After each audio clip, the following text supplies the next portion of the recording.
What are you up to?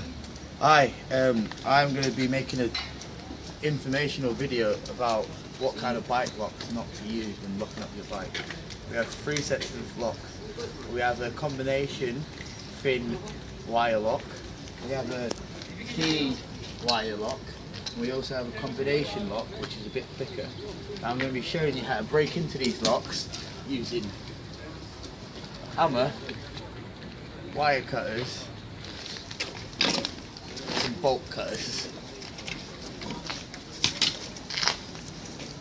Now the first combination lock is this one here. I'll show you how easy it is to break into it using a pair of wire cutters.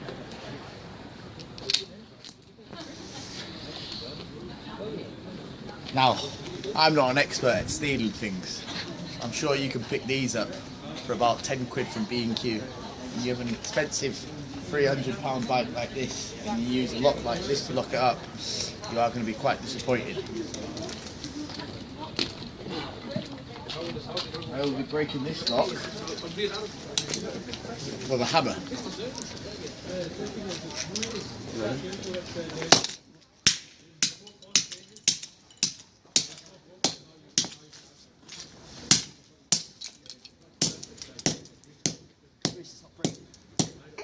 As you can see, my hammer's got most of the plastic off. So now, if I was an expert thief, I can now resort to my first tool of the wire cutter and now cut the weak point, which is here, like so. And that's that lock broken as well.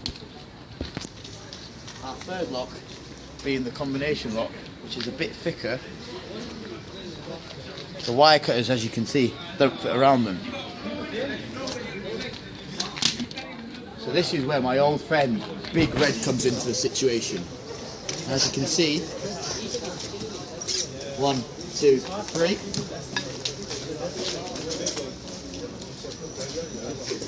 One, two, three.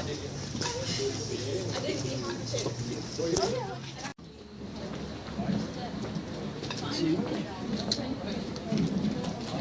3.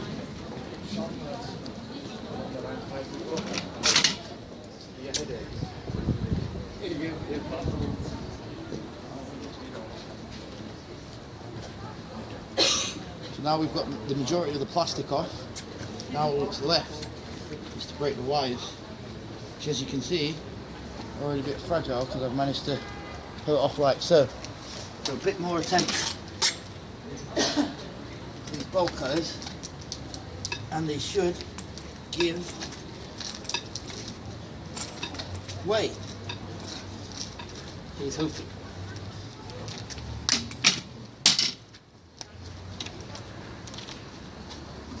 Ta-da! And then we'll move back to these ones. These things are done. Alright. So I've shown you how to break into 3 locks and what locks not to use when locking up your bike. Now we recommend a big heavy duty lock like this one. You can buy this at the bike for a £5. It's plastic covered and it is steel metal reinforced, which is very good. It is Teflon protected round here so it will not get smashed by a hammer. Thank you very much for watching this video. Bye. Bye.